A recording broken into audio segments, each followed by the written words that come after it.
Ya baik, Assalamualaikum warahmatullahi wabarakatuh.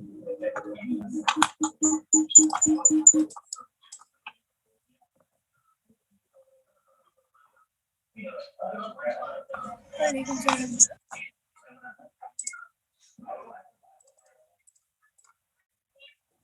Ya, kita mulai perkuliahan hari ini. Coba kalian buka di MyTest Classroom ya.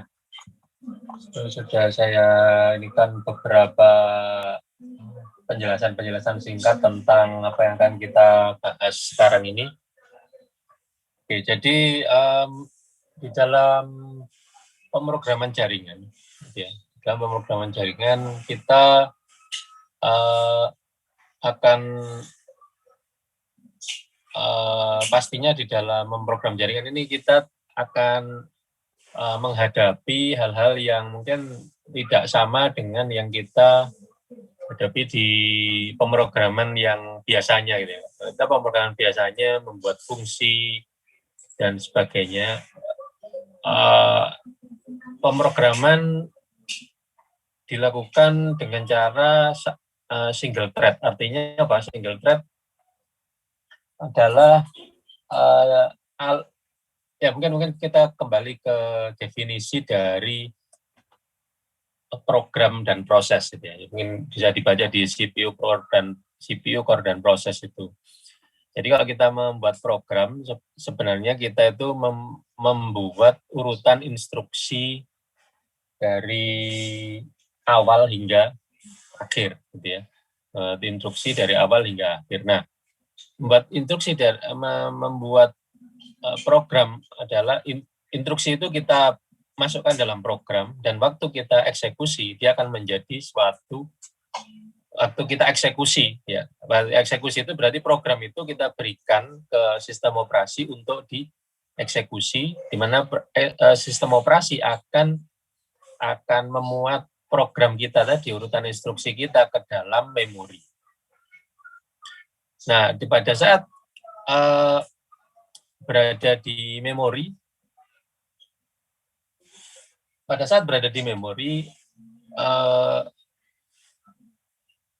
program tadi strukturnya akan dirubah menjadi proses, ya.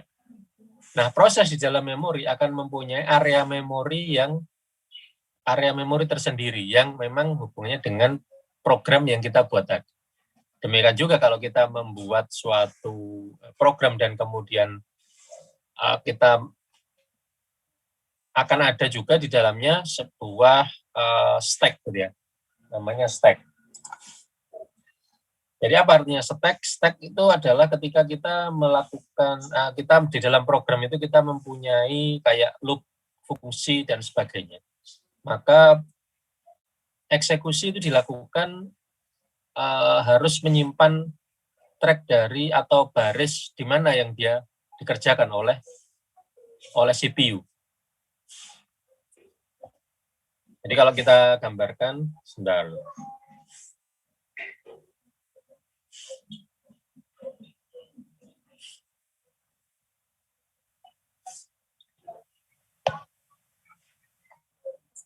Oke, kalau digambarkan maka kita punya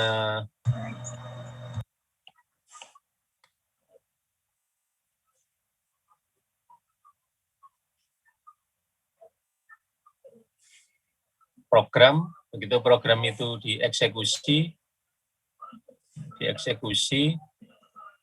jadi melalui sistem operasi ya, S. Nah, program ini yang adalah berupa urutan instruksi, misalkan A, B, C, D, dan seterusnya, itu akan di-load oleh OS sebagai proses. Nah, proses mempunyai area memori di sini. Nah, area memori apa saja? Area memori adalah data. Ada data, ada stack, ya, stack, dan ada kodenya sendiri. Jadi ada kode, ada stack, ada data. Nah, demikian juga ya program yang lain juga seperti itu. Jadi kalau ada program yang lain, maka program ini juga akan dieksekusi oleh sistem operasi dalam bentuk proses, di mana di dalam proses tadi ada data, ada stack, ada kode. Dan juga di dalam proses ini akan ada yang namanya PCB, proses control block. Ini adalah mengulang dari sistem operasi. Ada PCB. PCB ini adalah kodeman yang sudah dieksekusi itu diletakkan di PCB. Jadi PCB ini adalah suatu buku catatan sebenarnya, buku catatan bagi OS untuk melakukan tracking, untuk melihat catatan kodeman yang sudah dieksekusi. Nah, OS ini sebenarnya juga suatu proses gitu ya, suatu proses di mana OS ini punya kemampuan untuk mengakses ke CPU, Central Processing Unit. Central Processing Unit ini OS akan dapat jadi OS ini sebagai suatu proses, dia punya keleluasan untuk mengambil instruksi kode yang ada di sini, yang ada di sebuah proses, dan kemudian dieksekusi di CPU dan dikembalikan lagi ke sini. Demikian juga proses yang lain. Jadi OS ini akan mengatur siapa yang bagian kodenya proses apa gitu ya, yang bisa dijalankan di CPU. Nah, itu adalah bagian dari OS. Nah, CPU akan mempunyai yang namanya core gitu ya, akan mempunyai yang namanya core. Nah, sistem operasi lama kita akan masih menggunakan single core, tapi sekarang kalau kita lihat di consumer produk aja seperti laptop itu core-nya sudah multi core gitu ya. Paling nggak ada 2 core gitu ya. Paling nggak ada dual core untuk i5, untuk i7 bisa sampai 4 core dan seterusnya. Nah, core ini bisa kita anggap sebagai sebuah CPU sendiri gitu ya. Jadi sebenarnya kemampuan dari komputer yang kita miliki, laptop atau apa, itu mempunyai 2 CPU. Nah, artinya 2 CPU apa? Artinya 2 CPU adalah bahwa kita sebenarnya dimungkinkan untuk mengerjakan instruksi itu, misalkan ya ada 2 core. Ada 2 core berarti kita dimungkinkan untuk mengeksekusi 2 instruksi dalam satu saat, dalam satu waktu. Itu paralel. Seperti halnya kita misalkan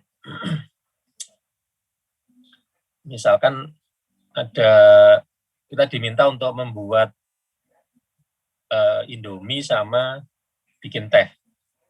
Nah, kalau ada 2 orang, maka Indomie ini bisa dikerjakan oleh 1 orang.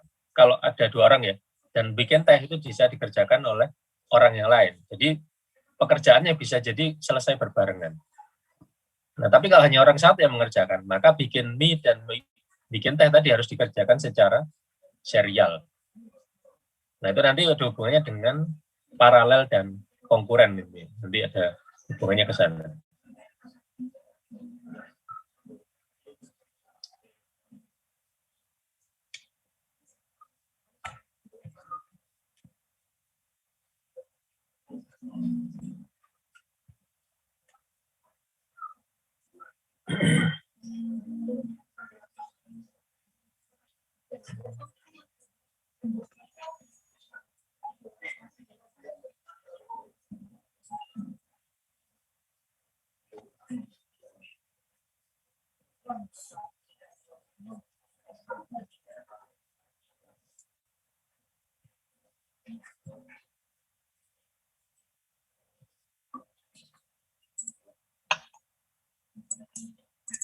Nah, sekarang kita kembali ke sini.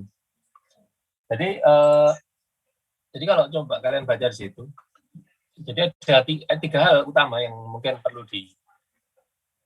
diperhatikan dalam pemrograman jaringan, terutama dengan kemampuan kita dalam menggunakan sistem komputer. Nah, kenapa tadi yang saya katakan di awal tadi, bahwa pemrograman jaringan tidak sama dengan pemrograman pada waktu kalian belajar pemrograman. Karena pemrograman jaringan ini akan dibutuhkan kemampuan program untuk bisa menggunakan kemampuan sistem komputer, kemampuan menggunakan resource yang ada di komputer.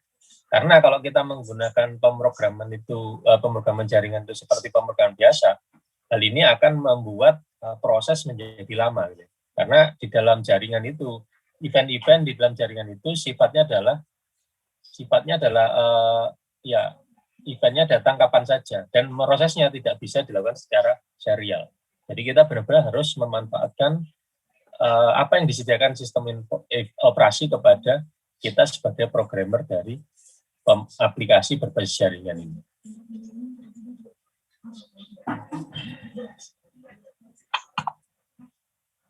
Nah, kemudian kita beralih ke sini. Di dalam pemrograman pada umumnya, ya, di dalam suatu proses yang tadi saya gambarkan tadi, suatu proses itu biasanya akan menghadapi dua tantangan pada waktu proses itu dijalankan. Ya. Pada waktu proses dijalankan. Kalau proses itu dijalankan berarti sistem operasi akan mengeksekusi kode yang ada di dalam proses tersebut sampai selesai dalam satu thread. Satu thread berarti satu jalinan instruksi dari program tersebut. Nah, apa yang dihadapi? Ya, pertama adalah delay. Yang jelas adalah delay yang terjadi karena operasi yang I/O bound. Nah, apa I/O bound itu? I/O bound adalah suatu operasi atau instruksi yang berkaitan dengan delay yang terjadi karena sebuah instruksi itu harus menunggu event dari perangkat-perangkat I/O. Apa aja perangkat-perangkat I/O? Perangkat I/O itu seperti network device ya, network device, printer, monitor. Nah, itu adalah I/O bound. Contohnya seperti apa I/O bound? Kalau kita menggunakan file system, maka I/O bound itu seperti kita menulis ke file, membaca dari file. Kalau kita menggunakan jaringan, maka I/O bound itu adalah ketika kita receive, ketika kita send, itu adalah I/O bound. Nah, I/O bound menyebabkan sebuah program dieksekusi dengan waktu yang lebih panjang, karena kalau kita menuruti itu, ya pasti kan harus menunggu. Nah, pada saat kalau kita menggunakan model single thread, maka yang terjadi adalah ya kita harus menunggu kalau misalnya merespon, maka waktu menunggu tadi CPU tidak akan digunakan atau idle. Karena mungkin beberapa instruksi yang jalan harus menunggu input-output dari external resource. Nah, hal ini dapat disebabkan karena requirement dan karakteristik dari hardware tersebut, dan itu tidak bisa kita hindari. Karena memang hardware tersebut, perangkat I/O memang tipikalnya jauh lebih lambat dibandingkan CPU. CPU satuannya adalah gigahertz. Sedangkan mungkin di dalam hardware I/O tadi, mungkin satuannya ya paling nggak ada delay sekitar ya milisecond gitu ya. Milisecond yang terjadi, dan itu cukup menyita waktu. Nah, agar supaya kita tidak tidak idle, maka pada umumnya kita akan harusnya memanfaatkan waktu yang idle tadi dengan melakukan hal yang lain. Nah, itulah nanti kita akan muncul sebuah topik namanya konkurensi. Jadi untuk mengeksekusi kode-kode tadi secara konkuren perlu dilakukan, sehingga nanti akan terjadi hal seperti ini. Jadi pada saat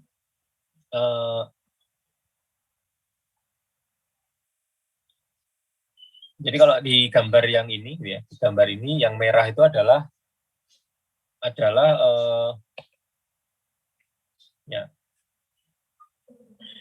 yang merah itu adalah I/O. Nah, pada saat menunggu I/O, ya namanya menunggu, maka idle-nya masih bisa digunakan oleh CPU. Jadi akan ada time slice yang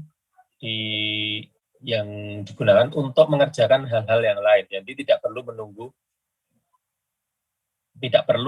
secara penuh apa yang tadi. Nah, mungkin kita kembalikan ke analogi lain tentang memasak Indomie dan membuat teh tadi. Nah, kedua hal tersebut dapat dikerjakan secara serial dan kongruent. Jika dikerjakan secara serial, maka memasak Indomie dan membuat teh itu waktunya berarti harus ada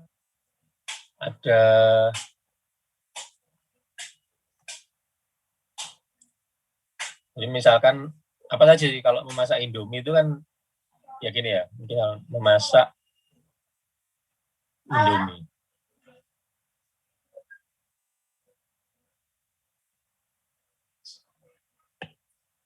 Membuat teh.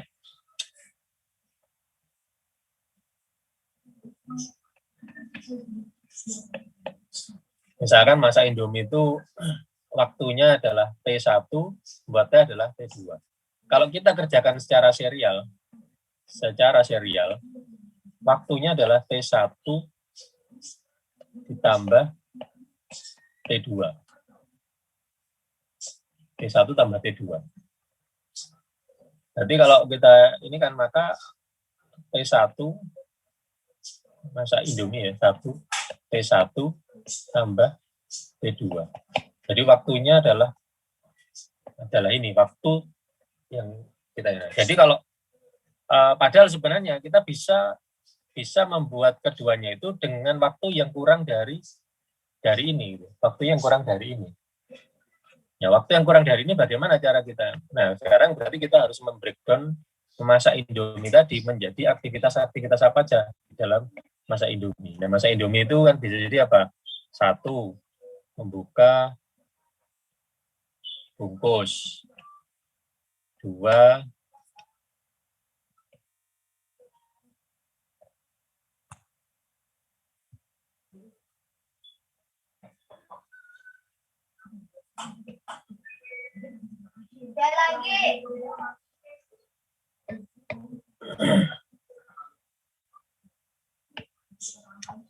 membuka bungkus. 2 adalah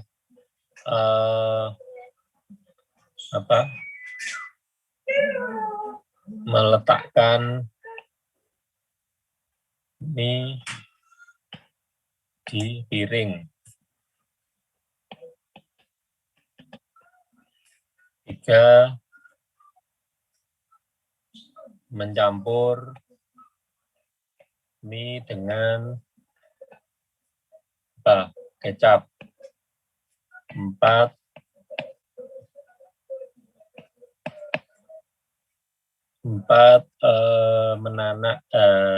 merebus air 4 menit. 5, memasukkan mie ke air mendidih. 6, menunggu mie siap dihidangkan. Nah, ini yang membuat mie. Berarti kita harus mencari. Nah, kemudian kita lihat yang membuat teh. Membuat teh adalah sama.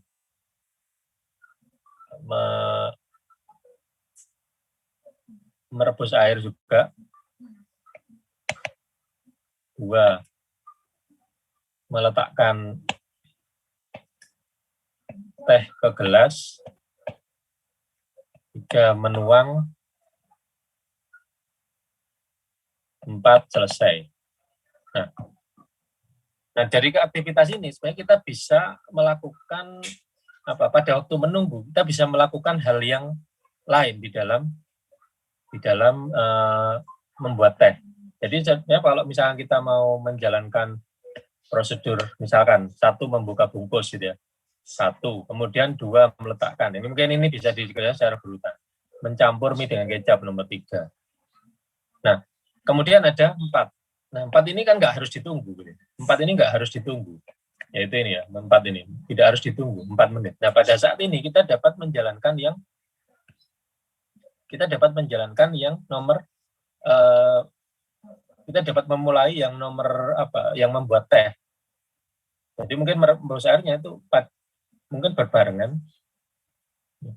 2, 3, 4. Nah, pada saat 4 ini kita nganggur, nah kita bisa menjalankan yang nomor 2. Nomor 2 kan juga menunggu gitu ya. Nomor 2 juga menunggu. Nah, kemudian karena nomor 4 ini masih lebih lama, maka nomor 2, 3, dan 4 bisa jadi lebih dulu selesai. Sehingga waktu penyelesaian adalah apa? Waktu penyelesaian adalah cuma T1 saja. Karena apa? T2 berada di dalam jangkauan T1. Sehingga waktu pengerjaannya, kalau kita menggunakan prinsip konkurensi, maka T2 tadi bisa dilakukan secara bergantian dengan aktivitas pada T1. Sehingga waktu total dari membuat dua hal ini adalah T1, gitu. Di mana T2-nya itu lebih pendek daripada T1. Nah, hal seperti inilah yang ingin di-handle pada konkurensi. Jadi kalau ada sesuatu hal yang harus ditunggu, maka bisa digunakan untuk melakukan hal yang lain atau aktivitas yang lain.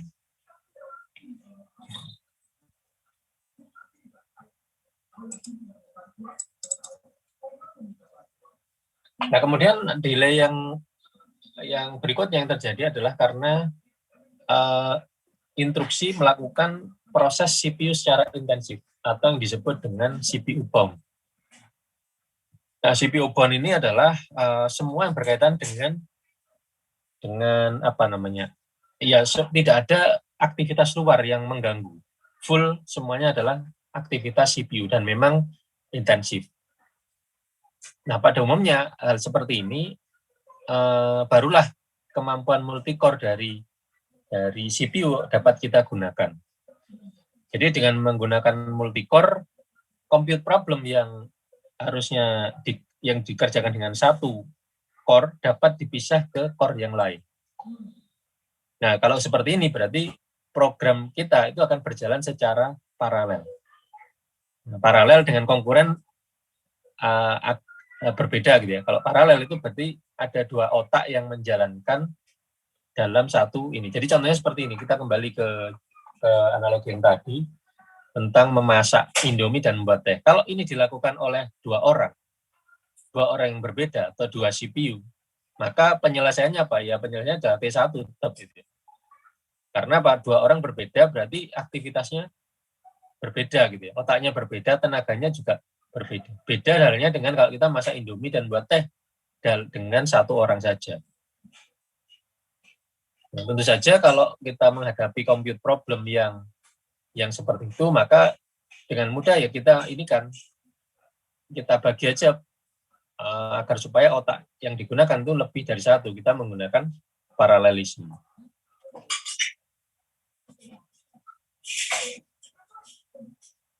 Nah, tapi yang namanya paralel itu tidak selalu tidak selalu konkuren, gitu ya. Tidak selalu konkuren. Oke, jadi dari penjelasan ini, kalau kita mempunyai instruksi-instruksi yang kemungkinan jadi banyak karena I/O, maka bisa kita gunakan konkurensi, gitu ya, konkurensi dengan membagi ini, ya. Dan kemudian kita dapat memanfaatkan core CPU jika banyak proses yang berjalan secara CPU intensif seperti ini. Dan tanyakan sampai sini?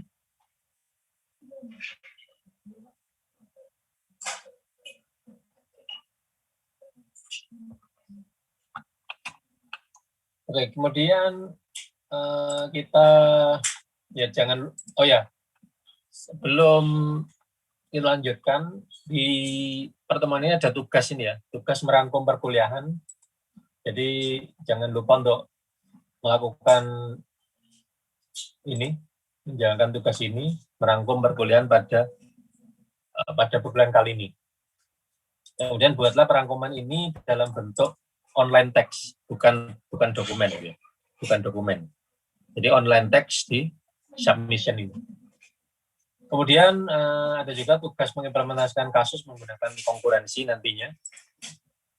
Tugasnya ini kalian lakukan. Ini sudah ada contoh programnya, nanti kita bahas setelah ini.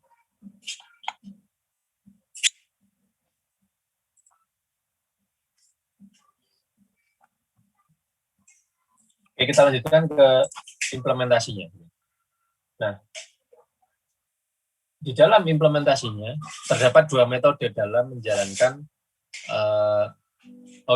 maaf, saya akan kembali ke sini dulu. Tadi sudah dikatakan bahwa kita di dalam membuat di dalam nature atau memang nature dari pengeksekusi instruksi adalah secara single thread. Thread adalah untayan instruksi gitu ya. Di mana untayan instruksi itu nantinya akan bisa mempunyai flow control gitu ya. Jadi kalau misalkan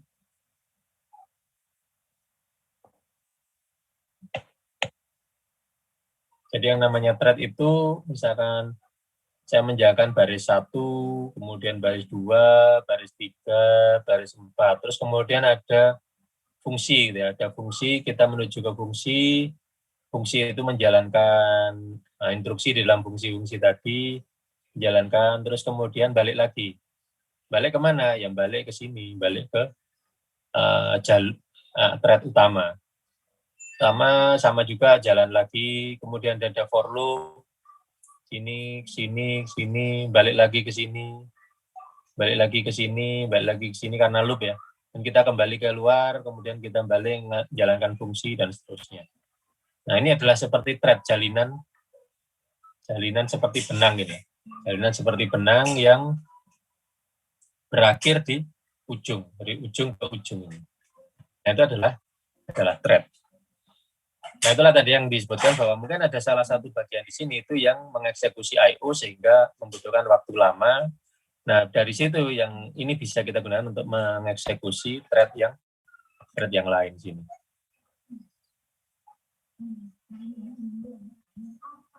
Nah, di dalam thread ini ya, dalam thread ini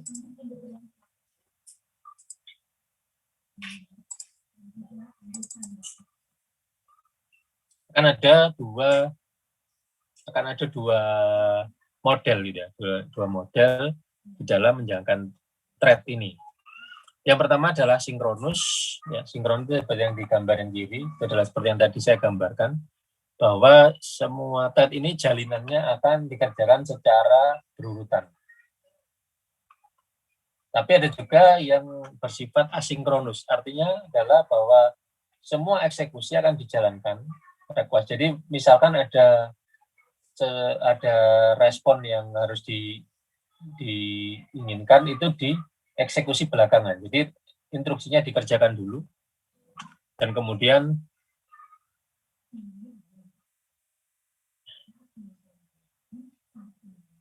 ini siapa ini? Ada nama BIM S ini siapa? BIM S ini. Nggak pakai nama aslinya ya? Pakai nama aslinya atau bukan ini? BIM S.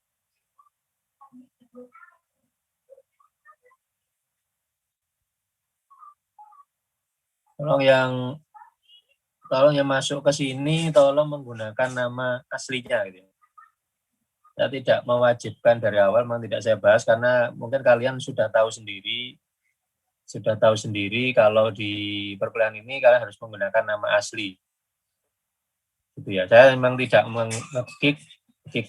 saya tidak ngetik atau tidak mengeluarkan, ya saya harap kalian tahu sendiri. Ya. Harapkan kalian tahu sendiri kalau kuliah itu seperti itu. Itu.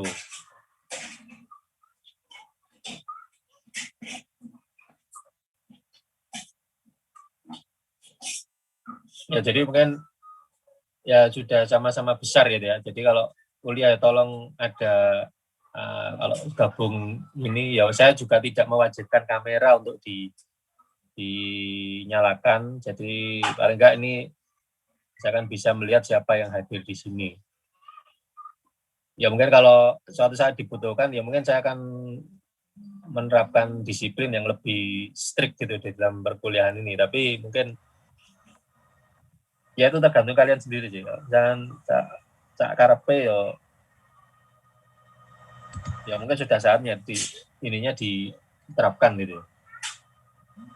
Telepon lagi. Sebentar, saya lihat nama-nama yang di sini. Oh ya Pak, itu tadi nama saya, laptop saya habis mati barusan soalnya. Itu nama default dari Zoom-nya tadi belum kan. Iya, tapi kan kamu mau kuliah ya, harusnya ganti dulu lah namanya. Oh iya Pak, mohon maaf Pak.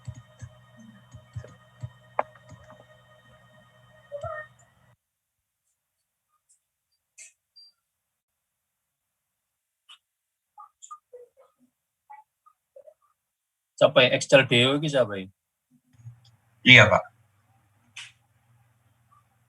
Saya Pak.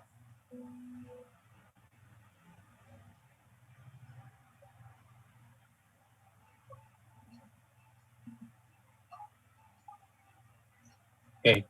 Iya Pak. Halo Pak. Ya, oke kita lanjutkan. Ya, kita lanjutkan ya. Kita lanjutkan.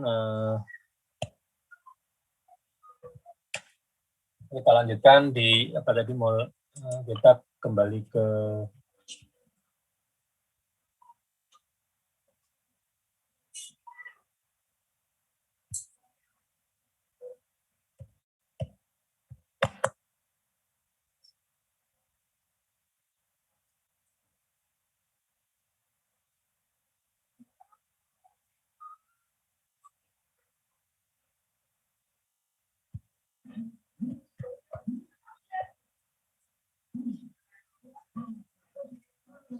baik kita lanjutkan ke tadi bahwasanya di dalam asinkronus semua fungsi ada kalanya bahwa sebuah instruksi itu atau fungsi itu dijalankan dan dilempar nantinya akan dilempar ke sebuah fungsi tapi tidak harus dikerjakan saat itu juga, tidak ditunggu ya, tidak ditunggu.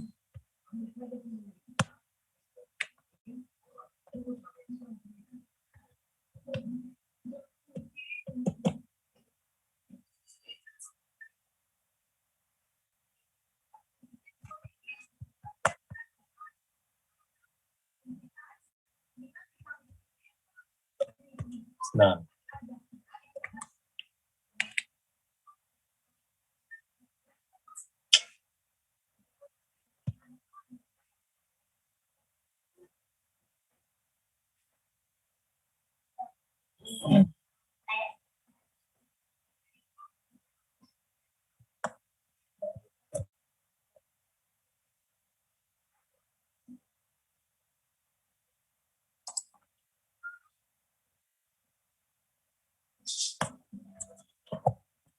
sebentar nih saya hang sebentar ya.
Oke, maaf tadi hang aplikasinya hang jadi harus diulang. Oke, kita lanjutkan ke yang tadi bahwasanya di dalam jalinan tadi gitu ya.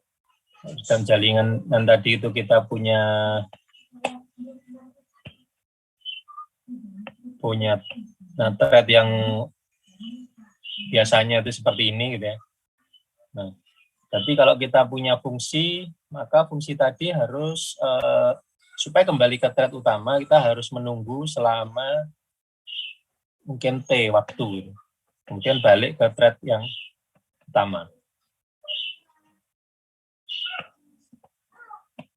Kalau kita harus menunggu, maka ada T yang seperti ini. Nah, ini adalah model yang sinkronus. Nah, ada model yang asinkronus. Di sinkronus itu adalah ketika kita dapat melakukan pemanggilan fungsi tadi, tapi tidak harus, jadi kita menginstruksikan sebuah fungsi, dan fungsi ini langsung kembali ke thread utama. Nah, pada saat kita menjalankan fungsi ini, manggil fungsi ini akan dieksekusi di tempat lain, akan dieksekusi di tempat lain. Dan sama juga bahwa misalkan ada fungsi A, ada fungsi B. Nah, kemudian pada saat A dan B ini melaksanakan fungsinya, jadi di sini ada thread lagi, Dan thread ini kalau sudah selesai, dia akan menginterrupt ke fungsi thread utama.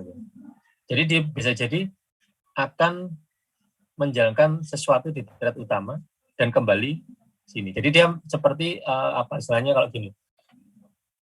Misalnya gini, saya sedang mengerjakan sesuatu, kemudian saya ada tugas. Nah, tugas ini saya berikan ke kalian.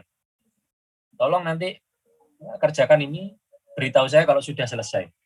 Seperti itu. Jadi model seperti itu adalah yang asinkronus. Jadi misalkan tadi ada B, ini A, ini B gitu ya. Maka B ini kalau sudah selesai akan menginterrupt ke sini. Dan ini akan dieksekusi yang disebut dengan callback. Jadi nature dari pemrosesan thread secara asinkronus adalah ada callback. Ya pasti ada callback.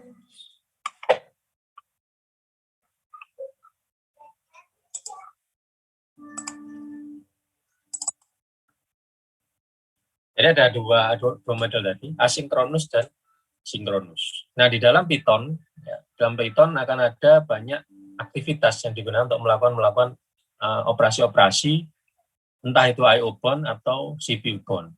Dan karena Python ini merupakan bahasa pemrograman yang ya cukup modern dan selalu update, walaupun itu sudah ada sekitar 30 tahun yang lalu, namun Python ini punya komunitas yang cukup besar sehingga beberapa pembaruan itu dilakukan di dalam kaitannya dengan memanfaatkan kemampuan CPU dan sistem operasi. Nah, dalam hal ini kalau kita melakukan pemrograman jaringan, maka Python sudah menyediakan beberapa sarana dalam melakukan, misalkan kita ingin kita ingin melakukan multi-threading, ya kita bisa menggunakan library threading, atau kita bisa menggunakan model asinkronus ya, asinkronus dengan menggunakan thread pool atau async IO. Sedangkan untuk CPU bound, misalnya kita ingin mengoptimalkan kemampuan core dari CPU, maka kita akan bisa menggunakan kemampuan multiprocessing dan juga proses pool. Nah, untuk ini kita akan beralih ke layar GitHub ya, layar GitHub untuk membahas tentang contoh-contoh program yang berkaitan dengan multi-thread dan multi-proses. Oke, coba kalian buka di GitHub ya. Coba kalian buka di GitHub, kemudian di Procjar gitu ya. Di situ ada Procjar 3, terus ada folder konkurensi. Ditunggu.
Maaf Pak, ini yang folder konkurensi aja atau konkurensi asing? Konkurensi.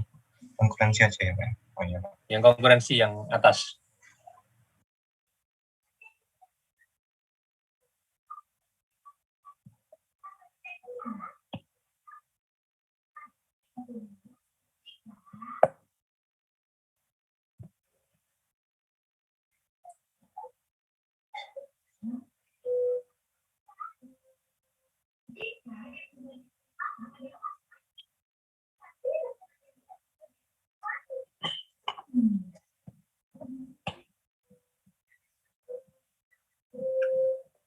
Sudah semua? Buka. Ya, mungkin saya akan masuk ke ini aja. Saya akan menggunakan tampilan dari ya mungkin kalian bisa mulai menggunakan ini ya, menggunakan apa namanya PyCharm untuk melihatnya. Saya akan share screen yang PyCharm saja.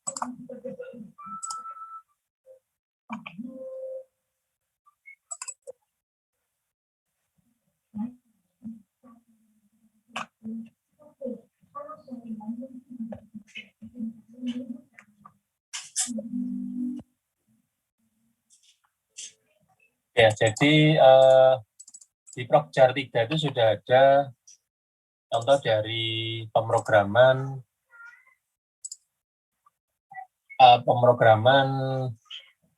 untuk multiproses baik asing maupun multi-thread.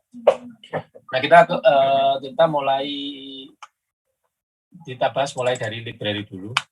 Jadi studi kasus pada sini adalah kita akan mendownload beberapa URL ini menggunakan library Python untuk mendownload. Saya menggunakan library dari request ya, library dari request untuk mendownload resource yang ada di internet. Ini. Sini ada beberapa URL ya seperti aset, kompasi dan sebagainya. Mungkin nanti kalian bisa ya kalau inginkan bisa aja kalian nanti rubah-rubah sendiri mau nyoba-nyoba ya. Jadi ini adalah get URL list akan mereturn URL ini. Kemudian ada fungsi namanya download gambar. Download gambar ini menggunakan request.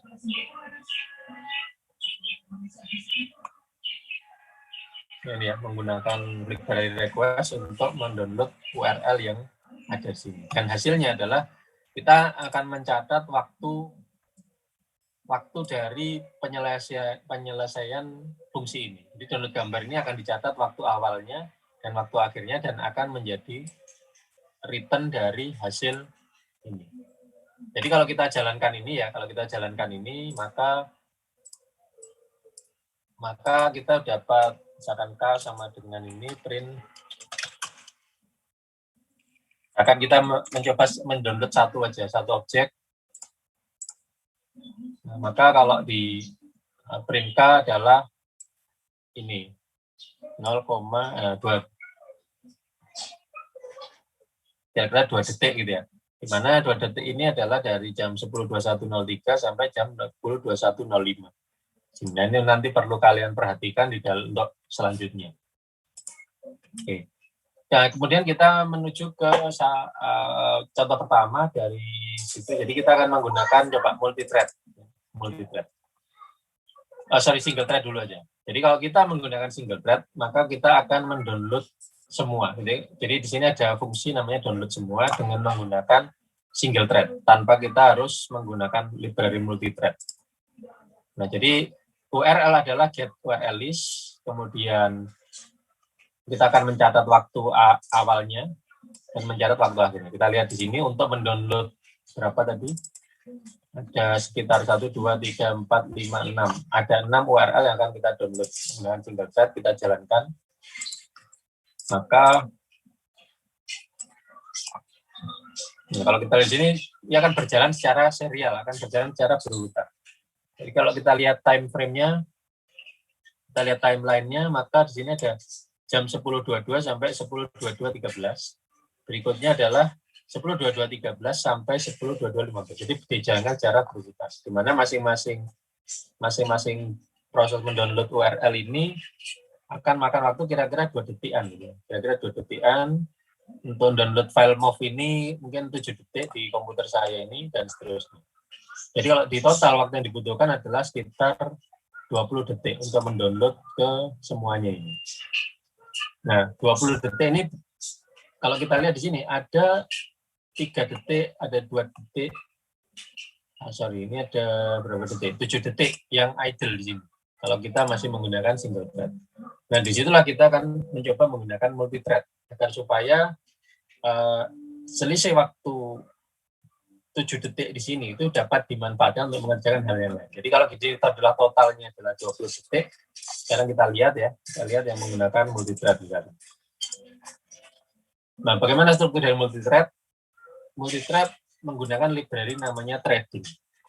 Threading ini yang saya berikan contoh ini adalah salah satu dari sebagian besar contoh yang mungkin kemampuan dari library ini. Jadi mungkin kalian nanti akan bisa cari referensi sendiri tentang bagaimana threading ini dilakukan. Tapi ini yang saya contohkan adalah kita dapat menggunakan threading ini dengan sangat sederhana di sini. Sangat sederhana, di mana threading ini cukup memanggil threading.thread, di mana targetnya ini adalah fungsi yang akan kita gunakan tadi. Kan kita tadi menggunakan fungsi ini ya, menggunakan fungsi download gambar ini. Nah, fungsi download gambar ini akan dieksekusi dengan argumen atau parameter URL SK.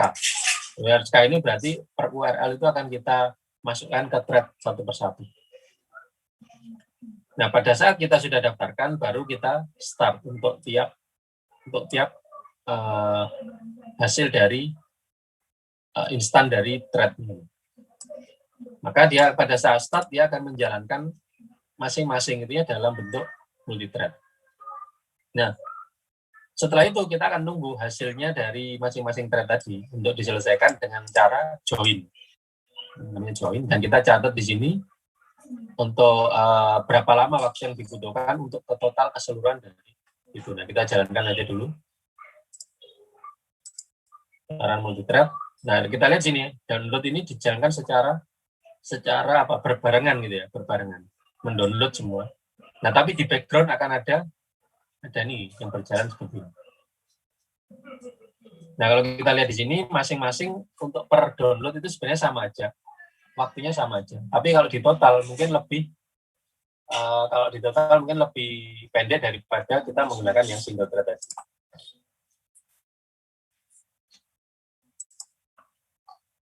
Nah, tapi ini tergantung dari kemampuan jaringan di komputer saya ini. Jadi ada masalah di jaringan, jadi mungkin saya ulangi lagi.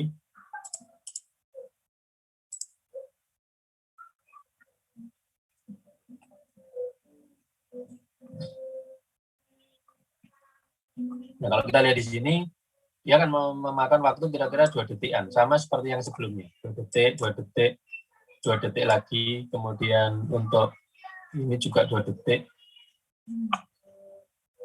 Kalau tadi berapa? 20 detik ya, yang single thread. Nah, sekarang kita lihat berapa detik yang di sini.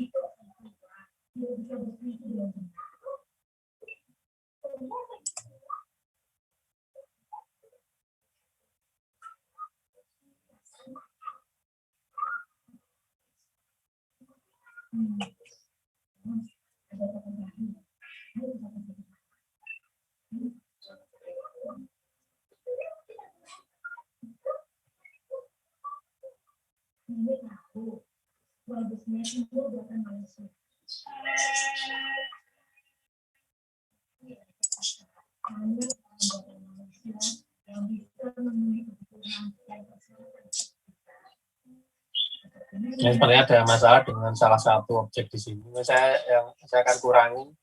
Sepertinya di tempat saya ini sudah sudah apa namanya itu yang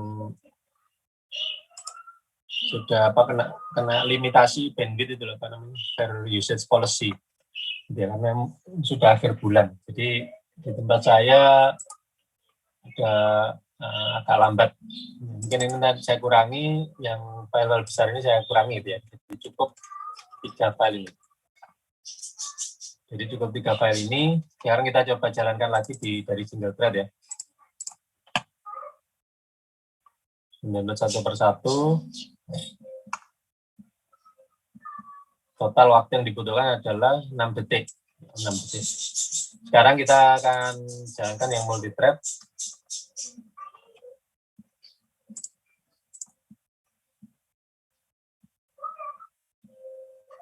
Kalau kita lihat sini total waktu yang dibutuhkan adalah 2 detik. Ya, 2 detik sini. 2,8 detik.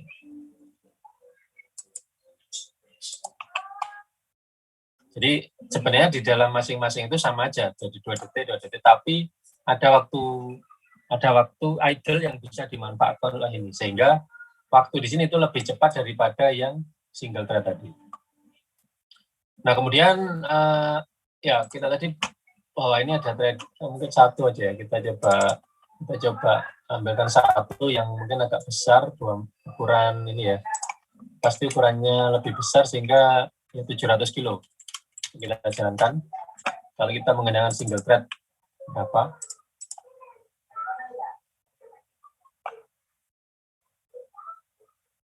Menggunakan single thread, waktu yang dibutuhkan sama per downloadnya adalah 2 detik, di total adalah 9 detik. Di mana di situ ada waktu download sekitar sama semua ya. Movie ini juga sekitar 2 sampai ini detik. 2 detik. Ini coba aja dijalankan lagi. Multi thread.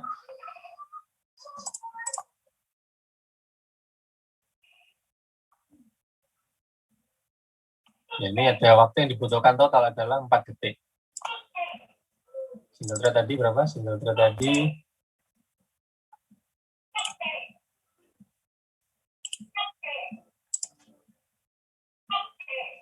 jalankan yang single thread tadi berapa?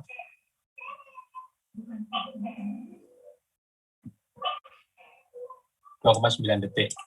Totalnya adalah total 9 detik. Yang multi thread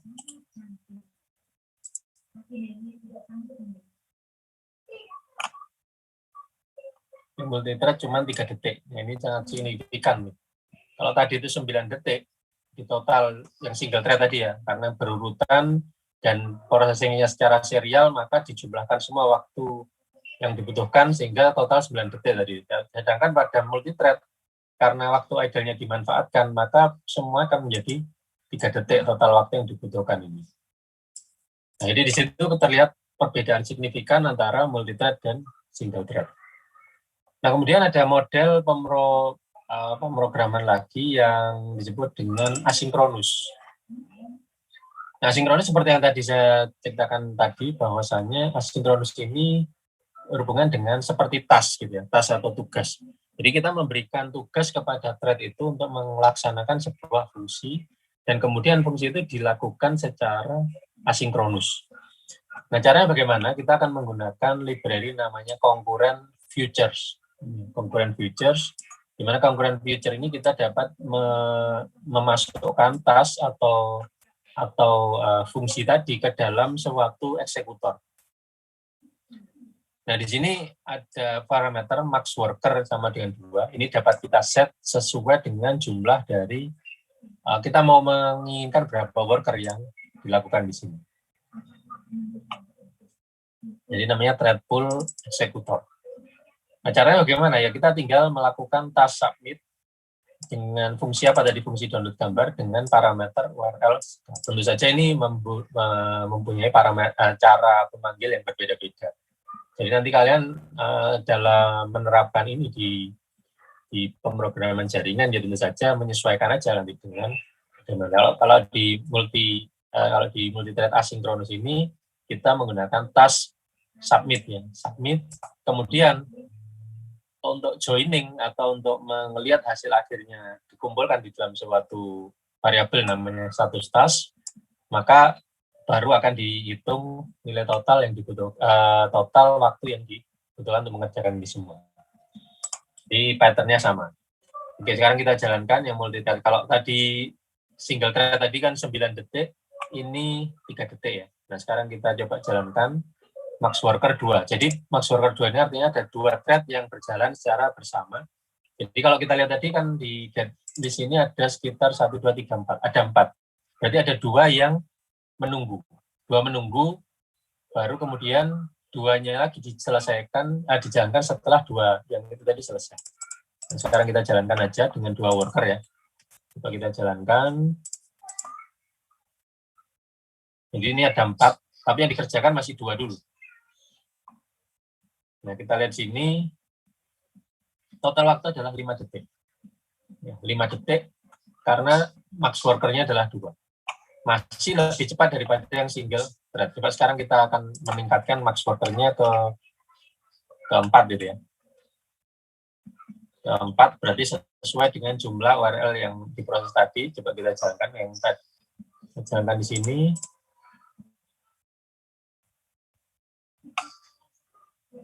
Nah, ini malah 3 detik gitu ya. Malah 3 detik sama dengan yang multi thread tadi.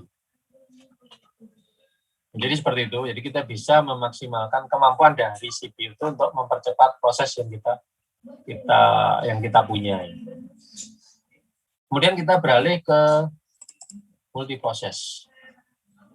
Nah, seperti yang tadi saya katakan bahwasanya di dalam pemrograman ini kita dapat memilih apakah kita mau proses atau mau thread. Nah, proses ini cenderungnya adalah kepada kita, pada waktu kita menjumpai ada banyak compute intensif gitu, atau CPU bound yang harus ditangani. Tapi kita akan menggunakan contoh yang sama, menggunakan download tadi itu tadi, ya, tetap menggunakan I/O masih I/O bound, tapi paling nggak kita punya bayangan bagaimana mengeksekusinya. Nah, coba kita lihat sini, caranya bagaimana? Caranya adalah kita menggunakan hampir mirip dengan thread tadi. Kalau thread tadi trading titik thread. Nah, di sini adalah menggunakan proses. Namanya proses ini. Cara memanggilnya juga sama, target, fungsi target, dan ARG atau parameter dari fungsi tadi. Start, kemudian join, dan dihitung. Nah, sekarang kita coba jalankan. Ada 4 proses, waktu yang dibutuhkan adalah 2 detik. Waktu 2 detik, lebih cepat dari yang tadi. Di antara 2 sampai 3 detik. Lalu kemudian juga kita dapat memanfaatkan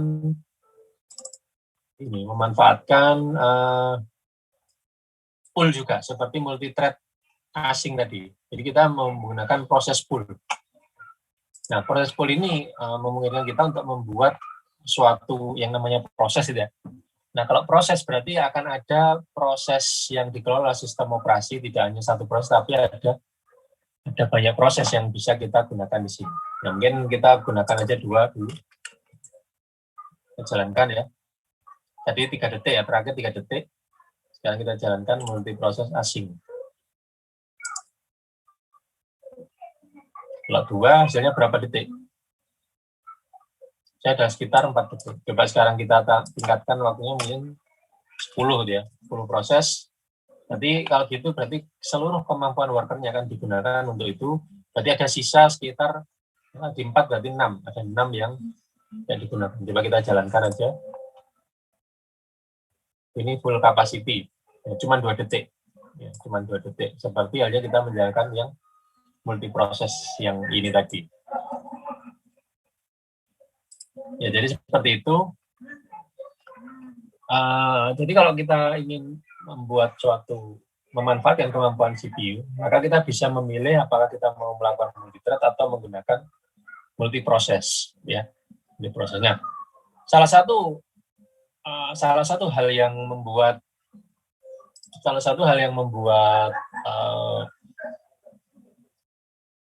kita membutuhkan multiproses adalah karena Python itu menerapkan yang namanya global interpreter lock. Jadi perlu dicatat bahwasanya di dalam Python itu akan ada yang namanya global interpreter lock. Jadi walaupun multi-thread, tapi tetap ada locking yang dilakukan oleh Python. Jadi Python itu kalau menjalankan proses yang sama, maka dia akan menerapkan satu locking secara global. Nah, locking secara global ini juga akan sebenarnya menghambat konkurensi. Nah, sehingga di dalam pemrograman ini kita butuhkan itu tidak cukup hanya multi-thread, tapi kita juga membutuhkan multi-proses. Karena dengan adanya multi-proses ini, kita tidak akan dibatasi dengan adanya locking dari global interpreter lock-nya Python tadi. Jadi karena ini ada proses yang berbeda. Mungkin coba saya jalankan sini ya, saya jalankan dan kita coba lihat ada berapa proses yang ada di situ. Kita jalankan.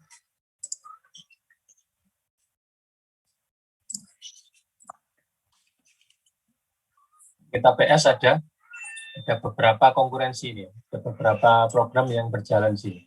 Ada 10 proses yang muncul di sini. Ada 10 proses yang digunakan untuk menjalankan. Nah, kalau sudah selesai berarti ya hilang prosesnya. Jadi kalau kita lihat tadi, nah ini sudah selesai kan, coba kita jalankan lagi. Misalkan kita menggunakan 20, untuk yang asinkronus tadi menggunakan 20 proses untuk mengeksekusinya. Coba kita jalankan ya. Kita jalankan. Mungkin biar kelihatan library-nya, saya kembalikan lagi ke sini. Nambahi satu file lagi, yang ini yang 2 mega ini ya. Multi proses asing. Coba kita jalankan. Nah, sini ada 1, 2, 3, 4, 5 dengan worker sekitar 10. Loh. Itu 3 detik. Coba saya jalankan lagi biar. Nah, kalau kita lihat sini, PS ya sekitar 20 juga di sini. Ya, 20. Apa tadi multi-grab konkurensi ya. Chainin L. Nah, 1 sekarang 1. Coba saya jalankan lagi di sini. Kita jalankan ada 22.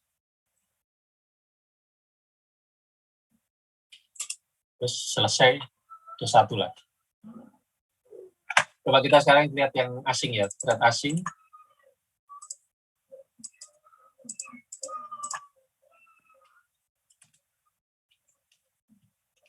Nah, dia akan menggunakan satu proses saja. Coba saya jalankan lagi.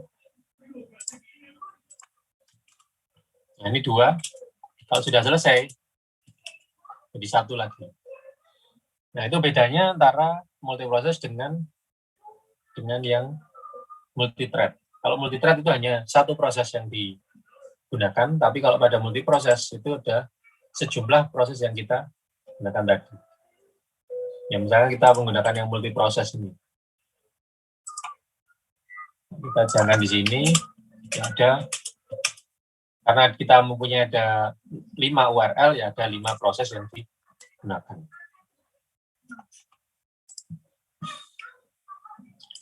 Sampai sini ada yang tanyakan? Apakah sudah mengerti? Bertanya, Pak. Ya.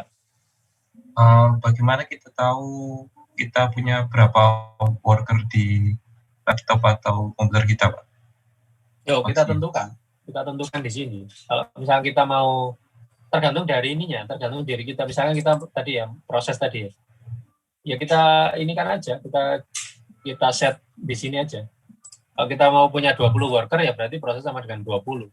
Akan muncul jadi 20 proses. Workernya itu nggak dilimitasi oleh prosesor kita atau apapun gitu, Pak. Nah, untuk itu nanti itu yang melakukan ini adalah sistem operasi. Jadi sistem operasi yang akan mengatur dia dijalankan di core yang mana. Jadi kita nggak bisa memilih core, tapi kita bisa mendelegasikan itu ke sistem operasi agar menggunakan multi core dengan cara menggunakan pool of process ini. Jadi, seperti itu. Baik, Pak. Terima kasih, Pak. Nah, tapi kalau kita menggunakan yang thread, maka kita hanya terbatas di satu proses saja. Begitu. Nah, cuman memang ada satu yang namanya metode, pasti ada kelebihan kekurangan. Kalau kita menggunakan proses, kita benar-benar bisa menggunakan multi-core. Tapi komunikasi antar prosesnya kita harus menggunakan metode yang agak berbeda gitu ya, agak berbeda. Jadi kita tidak bisa menggunakan variabel global di dalam Python karena berada di proses yang berbeda. Jadi kita nanti akan menggunakan file, menggunakan queue atau menggunakan semaphore atau menggunakan shared memory access. Dan itu nanti bisa dibaca di library-nya Python ya, library Python tentang pool dan proses. Kayak gitu.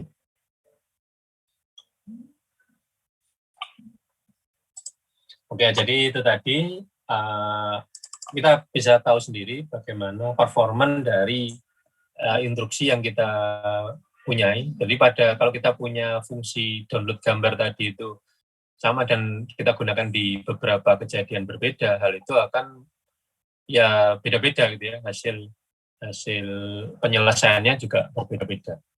Nah itu nanti bisa kalian gunakan untuk kalian bisa memilih sendiri apakah kita harus menggunakan multi-core atau menggunakan proses atau menggunakan thread.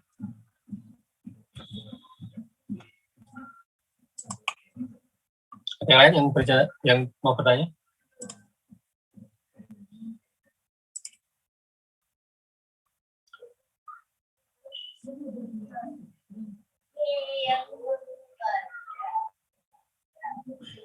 Nah, oke. Jadi itu tadi adalah beberapa contoh dari ini semua ya. Nah, kemudian terdapat beberapa di dalam asing khususnya. Nah, asing ini, proses asing di dalam Python, ini haruslah kebetulan gitu ya, harusnya mempunyai suatu karakteristik yang kalau kita ingin memanfaatkan asinkronus dalam satu proses, ya tentu saja satu proses ini, jadi kalau kita menggunakan satu proses, sebenarnya kan kita tadi menggunakan multi-thread gitu ya, multi-thread itu adalah satu proses. Tapi kita juga bisa menggunakan multi-core dengan menggunakan multi-proses. Nah, apa sih sebenarnya keunggulan dari menggunakan multi-thread ini? Keunggulan dari menggunakan multi-thread adalah kita berada dalam satu proses. Berarti keunggulannya satu proses adalah kita meminimalkan resource yang dipakai. Berarti hanya ada satu area memori. Kita hanya memanfaatkan single core. Tapi bagaimana kita bisa memaksimalkan performa dari itu. Nah, kita bisa memanfaatkan teknik pemrograman menggunakan asinkronus tadi. Gitu ya. Kita bisa menggunakan teknik asinkronus tadi.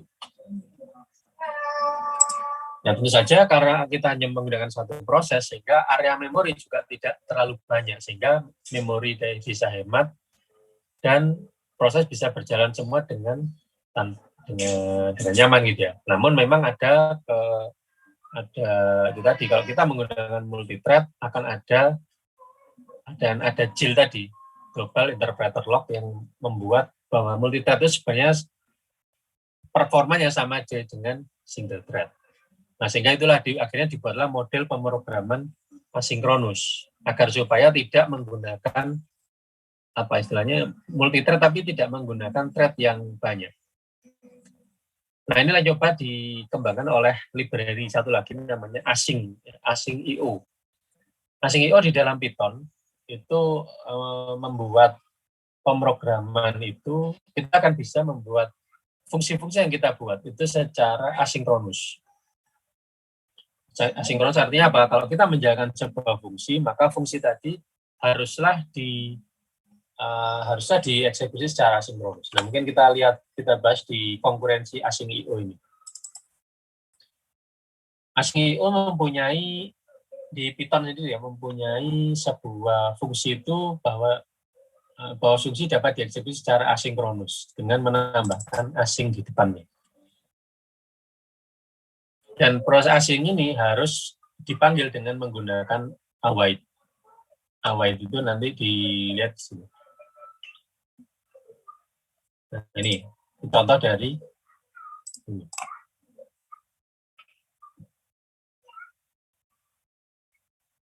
Nah, bahwa sama saja bahwa sebenarnya ini akan dijalankan secara asinkronus gitu ya. Di dalam beberapa hal ini mungkin tidak akan berbeda dengan model yang sebelumnya. Nah, bagaimana dengan multithread? Nah, untuk multithread juga sama bahwa menggunakan multithread asing ya, menggunakan ini adalah dengan menggunakan, coba kita jalankan yang multithread.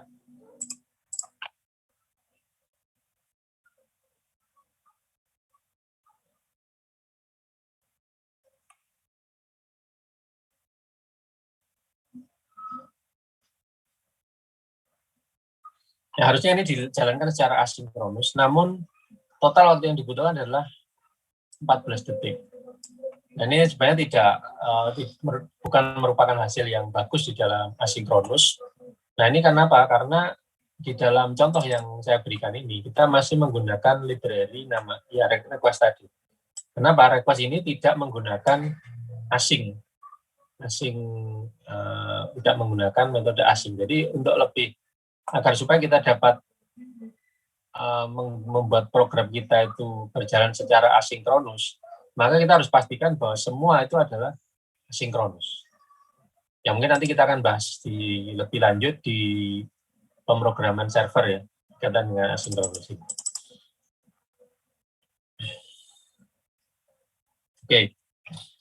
Oke, berikutnya ke tugas gitu ya. Berikutnya ke tugas. Untuk tugas, saya kira ini nanti kalian bisa lihat sendiri di sini. Kita kembali ke tugas, coba.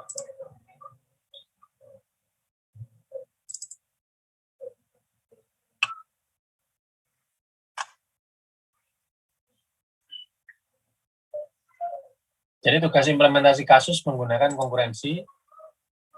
Ya, jadi kalian coba kalian buat program yang mengimplementasikan itu, tolong nanti di push ke ini kalian, repository kalian ya, dan sekaligus juga di submit ke sini screenshotnya dalam bentuk dokumen. Jadi buatlah laporan dalam bentuk PDF yang berisikan screenshot dari deskripsi kasus yang dibuat. Kalian mau buat kasus apa, terus gambar arsitektur jaringan dalam simulator GNS3 berkaitan dengan jaringan itu, program yang dibuat, dan hasil outputnya di dalam satu dokumen PDF. Nah, ini terserah kalian mau bikin apa. Yang jelas jangan download file seperti yang saya buat ini, ya sama aja gitu. Ya mungkin bisa kalian misalkan broadcast gambar atau broadcast ini menggunakan UDP, ya itu kan bisa dilakukan ya. Itu contoh program yang pertemuan sebelumnya itu bisa dimanfaatkan untuk kasus ini. Nah, silakan aja dibuat kasus-kasus yang mungkin ada di kalian.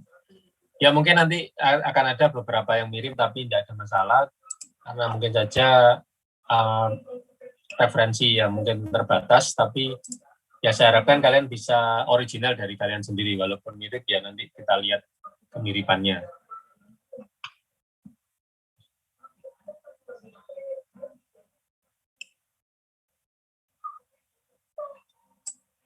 Oke. Ada pertanyaan tentang tugasnya ini?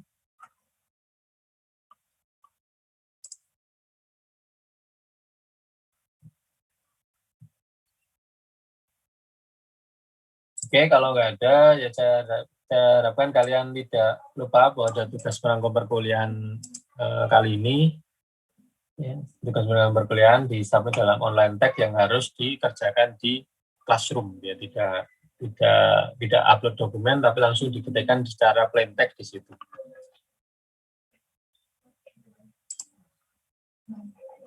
Dan, oh ya, untuk tugas-tugas yang ini saya tidak menerapkan deadline. Saya tidak menerapkan deadline. Jadi pada dasarnya kalian, ini saya buka untuk kalian kapanpun. Ya, tapi pada dasarnya kalau penilaian dilakukan, ya kalau misalnya penilaian dilakukan ya sudah, kalau kalian tidak ada pada saat itu ya berarti sudah lewat gitu aja. Tapi pada saya tidak akan menerapkan deadline. Ya mungkin kalau saya akan menilai, saya akan memberi tahu dulu atau bagaimana. Tapi yang jelas tidak ada deadline di sini. Jadi kalau bagaimanapun kalau kalian itu sudah ya mungkin jangan ditunda aja gitu, jangan ditunda. walaupun tidak ada deadline. Jadi pada dasarnya saya memberikan keleluasaan bagi kalian untuk submit tugas, tapi ya kalian harus tahu sendiri, harus menyadari sendiri kalau ditunda pasti nantinya akan wegah gitu ya untuk mensubmit, dan itu yang membuat ini blunder bagi kalian sendiri. Oke, kalau gitu mungkin ya saya cukupkan sampai di sini. Silakan dilihat tadi saya membuat perubahan, saya akan hapus dulu. Terus git commit dulu. Terus origin.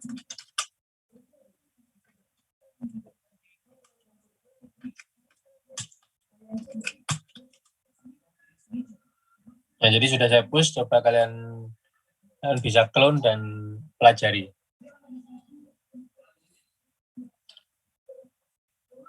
Oke, sebelum saya akhiri, ada pertanyaan? Ada?